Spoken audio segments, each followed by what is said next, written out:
So on to PPM number 12, I believe it is. Let's see. 1, 2, 3, 4, 5, 6, 7, 8, 9, 10, 11, 12. Indeed, it's the 24th of February, and today is PPM 12. So, yeah, yesterday, when I was making a commentary on the meditation from the 23rd of February, I emphasized how some new ideas were emerged. One of them was the introduction of the musical term mood, terms I should say, because mood and mode. And so there was a further development of the notion of being silenced, or the ontology of silence. So trying to play with the musical language of music, so to speak, or the language of musical theory, I suppose, and technique. And I also noted that in yesterday's meditation there was a further development of the concept of the tide, or with the capital T, with the introduction of the wind and a metaphor from sailing, which was drawn from an experience that I had. So the question still under exploration is the question, how is it with the nothing? And today, I believe in glancing at the first sentence that there's a circling back to the silencing of the juridical voice. So on the 21st, 4701, 2104, the 21st of February, I ended by saying the claim, right, that the thoughtful word has on us silences our juridical voice. It renders pacific that incessant chatter of adjudication and measure. So I can see that the first sentence is going back to that. So on to 4701.24.02. We find our juridical voice silenced by the news of the relationship with being, a relationship which opens us to learning, understood as the possibility or freedom of discovery. The mood of silence is a positive or constructive response to this releasement from the overbearing perspective of the willing subject, who seeks to dominate, control, and render all beings instrument of his endeavors. All beings, including, if not particularly, his fellow travelers or shipmates, are subjected to his subjectivity. From this perspective, the overbearing subject stands apart, alone, and isolated from all beings who are rendered objects up and against his subjectivity.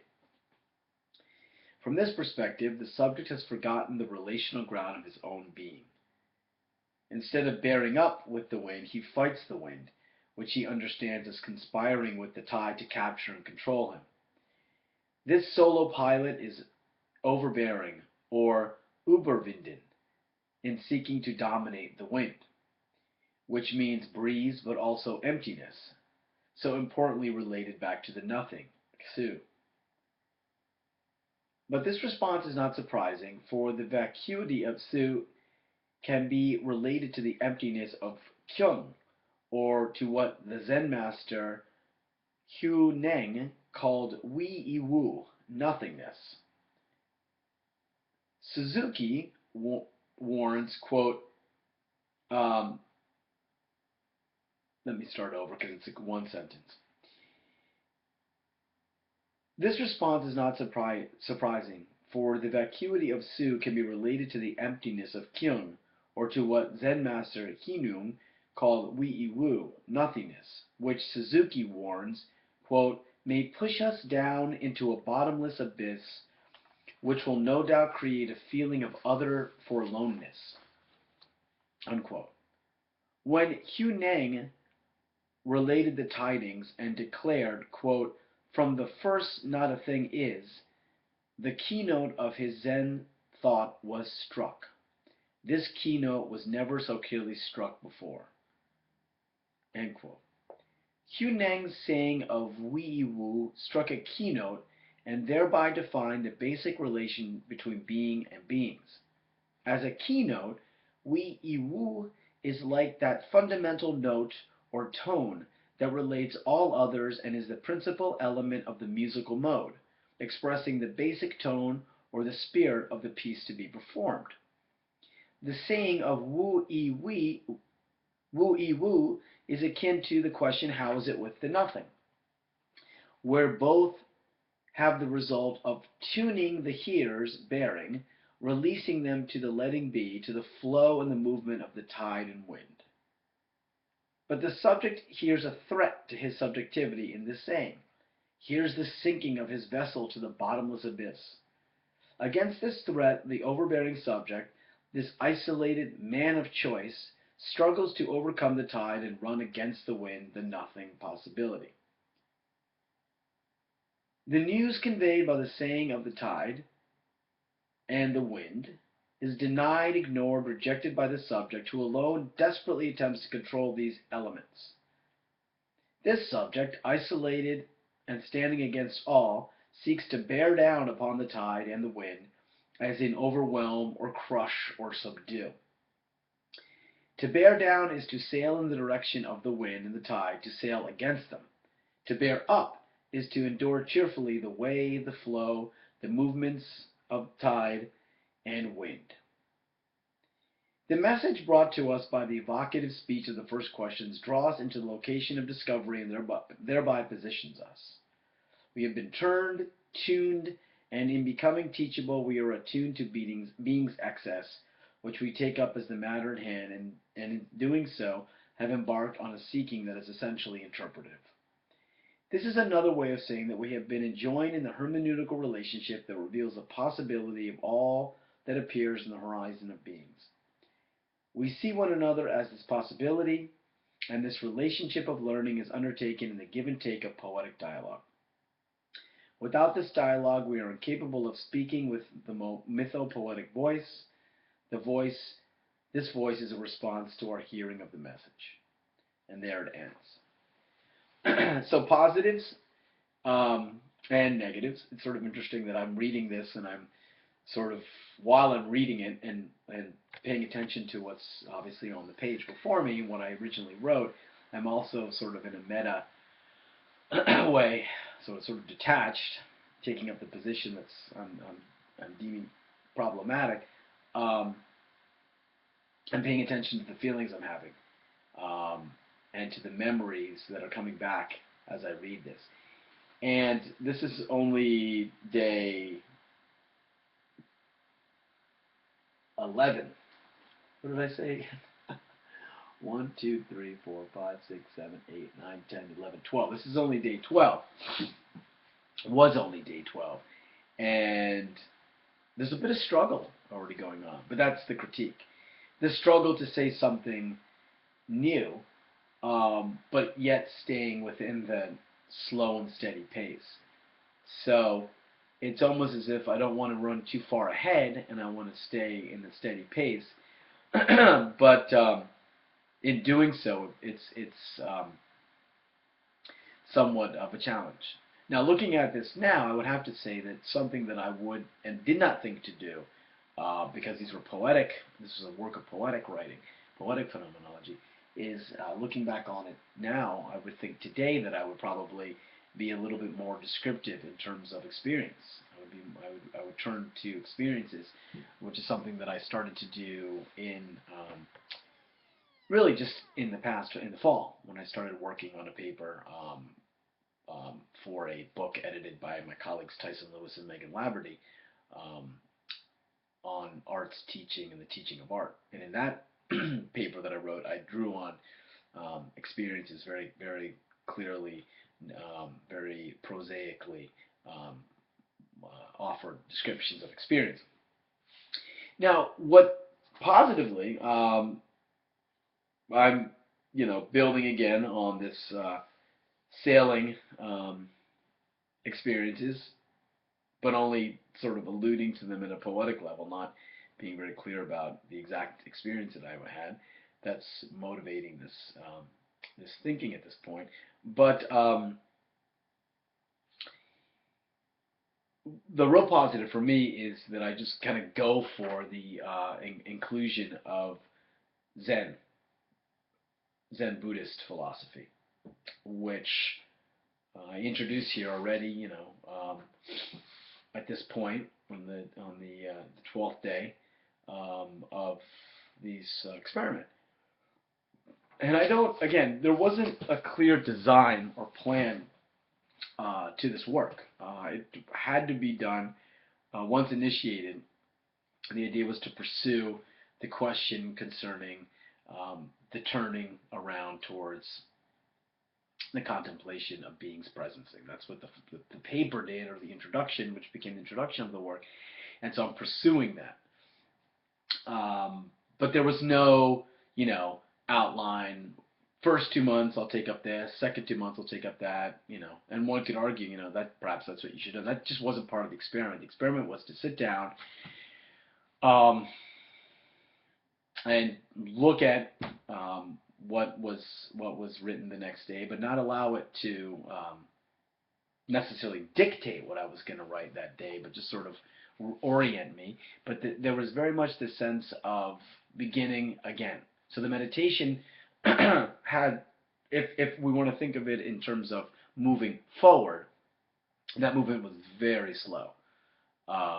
So that it almost felt at times, and it does feel at times when I'm reading this, and when I was writing it for sure, this was the visceral memory I had, it felt as if I really wasn't moving at all, which in conversations that I've had recently with my colleague Sam Rocha, we've sort of been talking about this interest in disrupting, the sort of traditions of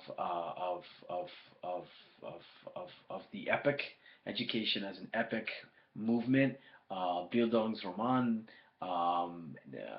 otherwise known as the developmental model, right? So, and in its place to talk more from a Latin perspective of a sort of atemporal growth, right?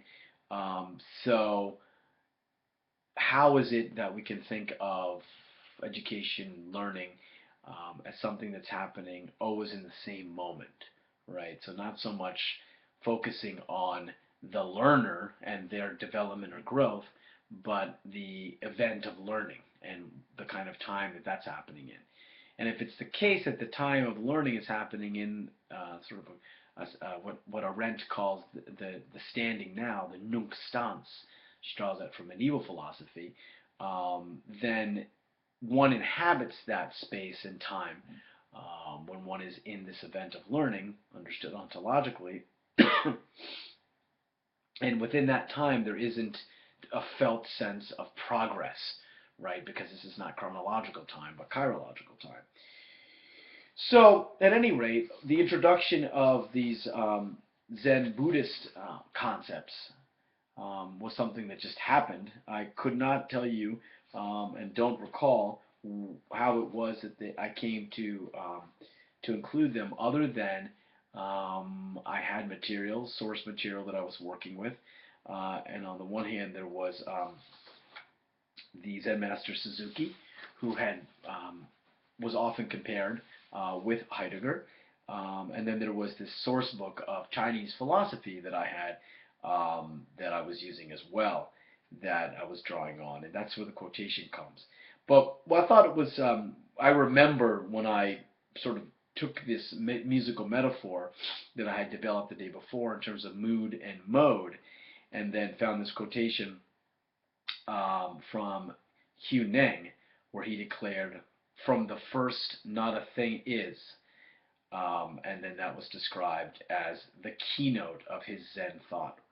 The keynote was never so clearly struck before.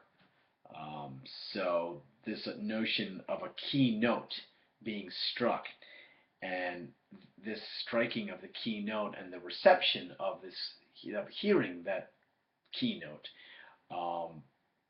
being a way of describing, philosophically describing, attunement, becoming attuned, becoming tuned, right? Tuned to this keynote. This would be then what occurs when we heed the saying of the thoughtful word. It's the hearing of a keynote. And this to me is a very interesting philosophical way of responding to the question: how is it that we're turned around? Thesis: we are turned around to being's presencing because we hear a keynote, a sound that calls our attention, disrupts us from what we're doing. They say that a loud and unexpected loud sound is the thing that most easily causes us to respond, right? So the unexpected loud sound causes us to jump or to turn or to look to see where it's coming from. So in this way, then, the keynote that is struck by these words. And so now I'm starting to build the lexicon within the work itself, but I'm also starting to suggest, and it's implied in this, that these fundamental questions are made up of fundamental words. So, and this is something that I sort of inherited from one of my professors at the New School, Reiner Schurmann, sort of the notion that there are these principal words that make up the fundamental questions. So, and trying to then expand beyond the Western lexicon of those words, and here introducing a really important fundamental Zen word, we wu. Yeah, okay, so I'll leave it at that, and that's 4701.24.02. February the 24th, 2004, and here read and discussed on February the 24th, 2014.